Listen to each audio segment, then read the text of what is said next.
Hi, my name is Vijay Garg, and I'll be giving a talk on lattice linear predicate parallel algorithm for the housing market problem. Uh, Lots of phrases here. There are two parts that you need to focus on. One is lattice linear predicate parallel algorithm, and the second part is the housing market problem, and I'll explain each one of them. The main motivation here is I'll give a parallel algorithm for the housing market problem, but also show a method whereby we can get a parallel algorithm for many problems. So in SPA 20, I gave an algorithm called lattice linear predicate algorithm, which can solve a bunch of problems: shortest path problem, stable marriage problem, bipartite matching problem, and you can also solve many dynamic programming problems.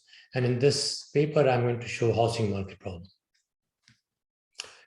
So what is the housing market problem? I have a bunch of agents, and they also have preference in terms of their houses. There are n agents and houses, and each agent has a totally ordered list of their preferences. So preference ik gives the kth preference for agent I. Okay. In addition, you are initially assigned some house. So everybody is in some house, every agent is in some house, but they want to exchange their houses in some way so that maybe they can improve their house. Okay, and the two key conditions are, one, we want the matching that we come up with to be individually rational. So let me define this more carefully. A matching mu is individually rational if all agents have their outcome at least as good as if they did not participate in the housing market. So, what my initial house was, this housing market in the end should not give me a worse house than that. So I want to get at least as good a house as that I'm in right now, or better. And that depends on my preference list. Two, the second requirement is there should not be a blocking coalition, which means there should not be a subset of agents which can break away from this matching and say, I don't care about this matching, but if we trade houses with each other in that in that coalition, then we are all better off. So there should not be any such blocking coalition. Okay, let me give an example. So in this example, there are three agents, A1, A2, A3, and we have three houses, H1, H2, H3. A1 is initially in house H1, but he prefers house H2 and H3 more than his house. So he prefers H2, then H3, then H1. Similarly, A2 also prefers other two houses than his, and same thing is true for H3. So this is an initial allocation. A1 is in H1, A2 is in H2, A3 is in H3. Now, let's say we tell them, okay, this is the matching that we come up with. A1 goes to H2, A2 goes to H3, and A3 goes to H1. In this case, there is a subset, A1 and A2. They say, well, I'm not going to go with this matching M1. If A2 just exchanges house with A1, so then A1 will get H2 and A2 will get H1, and they are both better off. So this is not a proper matching that satisfies our housing allocation problem.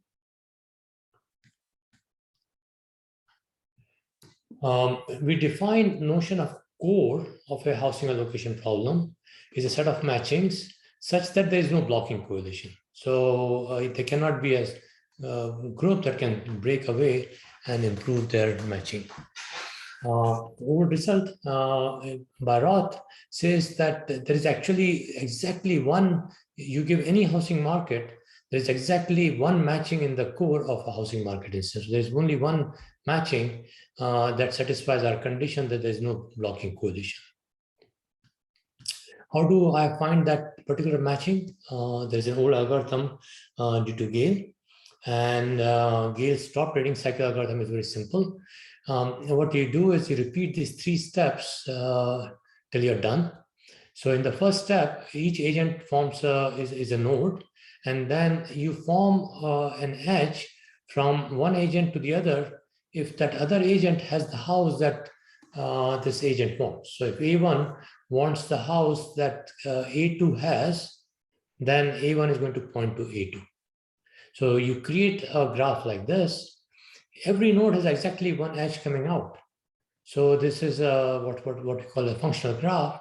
So in such a graph, there's going to be cycles. Find all the cycles. So in this example, I have only one cycle, A1 points to A2 and A2 points to A1.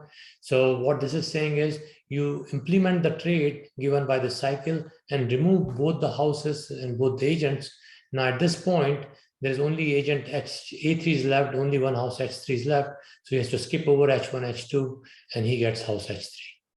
So that's the top trading cycle, is that it finds the top trading cycle and implement that cycle, and then you repeat till all the agents are taken care of. Now that was that was Gale's top trading cycle algorithm. We want to get the same. We want to get an algorithm based on using LLP, Lattice Linear Predicate algorithm.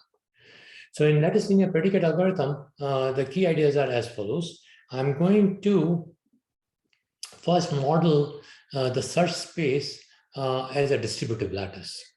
So all the assignments, housing assignments, there are many ways one can assign agents to houses, and each of that point would be a point in my distributive lattice. We would also compare the order of these assignments, and it would be point-wise comparison. So if every agent is happier in some assignment versus the other, then we'll say this vector is strictly less than the other. The bottom point of this lattice would be the first choice of everyone, right? That will keep everyone happy. Unfortunately, it might be feasible because multiple people might want the same house. So we also define, my step 2 is define a feasibility predicate. Feasibility predicate gives me the condition under which the point in the lattice would be good for me. So in this case, for example, I would say that if everybody gets a different house, it's a matching, and there is no coalition that can break away, then that's a feasible predicate. The third thing to apply algorithm is to check that whatever predicate you came up with, does it satisfy a certain condition? We call it lattice linearity. If your condition that you're looking for is lattice linear, you're done. You have an algorithm that will do the job. Okay. So let's apply this algorithm in this case. Let me go over each of the steps. So probably I can think of this as if there are 3 agents, I can think of this as 3 processes. Each house getting a house think of this as an event. And so it's like a distributed computation. And in distributed computation, there may also be messages. So the one event can only happen if some other event has happened. In the housing example, we don't have such arrows, but so it's very simple computation. And each of this, so I'm going to call this the partially ordered set. And each of the consistent global state in this computation is what one assignment corresponds to. And we know in the set of all consistent global states from a distributive lattice. So in our example, we'll have a G, which will tell me where each process is on. So in case of shortest path, you'll say what is the cost I have for each vertex. For stable marriage, I would have which woman this man is proposing to. For housing market, similarly, we would have which house he is proposing to, which house he's currently looking at. So initially, it's the top choice. Okay, the next goal is to define a predicate which is what these agents or which processes want. So in case of shortest path, you are looking for the cost of reaching that vertex, such that you can actually reach that vertex from some prior vertex. So you can define that more formally here. In stable marriage, you're looking for a matching such that there is no blocking pair. So whatever condition you're looking for, you must express that formally in using the using the input of the program. So let's focus on the housing allocation problem. We define wish. So preference list was given to us, and at any point, every man I or every agent I has a choice, and we call that GI. And so wish GI gives me the house that is proposed by agent I in GI. While all this set of proposals is good, first of all, everybody should propose a different house, otherwise not a matching. Two, I'm going to introduce the notion of if some subset of agents, if they can trade houses, then that's a sub-matching. They can exchange houses within each other. So, and you can easily show that in every global state, there's always some person, there's always a cycle, and the submatching is closed under union. So now the third notion that we want to define is the notion of which assignment, which global state is good for me. So global state G is feasible if it should be matching, and any global state that's less than G, there does not exist any submatching breakaway coalition, which is better in F than in G. Okay, so that's written more formally here. So, okay, well, let's step back. What have we done? You define a distributive lattice, that's your search space, huge search space, but that distributive lattice is generated by a partial order.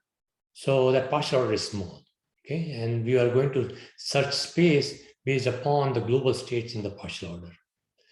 Then two, we define which states are good for me, which consistent global states are good for me. That's your B predicate. Now, the third thing is we are going to check, does B satisfy a certain condition, okay?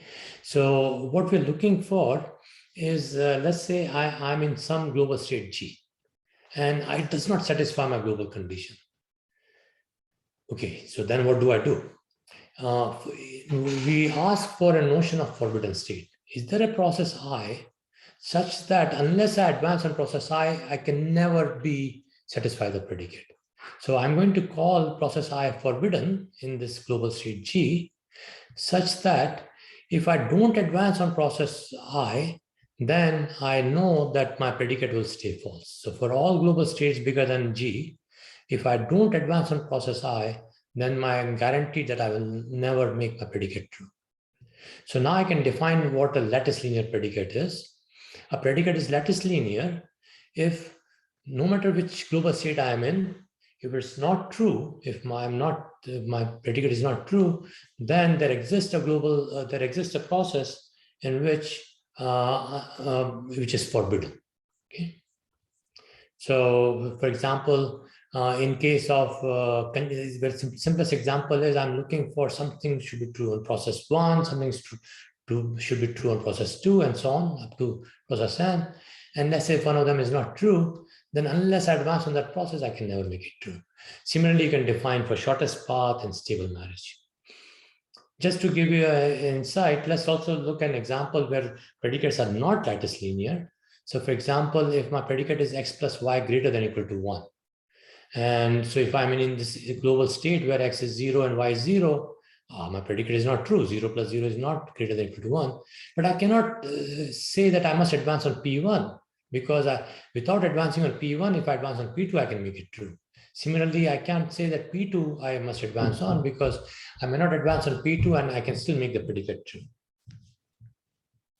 So now let's define lattice linear predicate for housing problem. And it's very natural. I'm looking for a matching such that there is no global state. So I'm looking for a global state in which it forms a matching. And there is, for any prior global state, there is no submatching which is better than what I have in G. Okay? And what you have to show is that this predicate is lattice linear. Okay, I'm not going to go over the proof. The proof is in the paper. And then once I have shown that it's lattice linear, I can just apply this parallel algorithm, LLP algorithm for this. So let's look. I always have G as the global state, or what is my current choice. Everybody's initially, they want the top choice. In some cases, I may not find the answer, not for the housing market, for some other problems, I may not find the housing market. So I may not find the answer. So I also have what's the last thing that I have. And after that, I don't have the answer, I return none.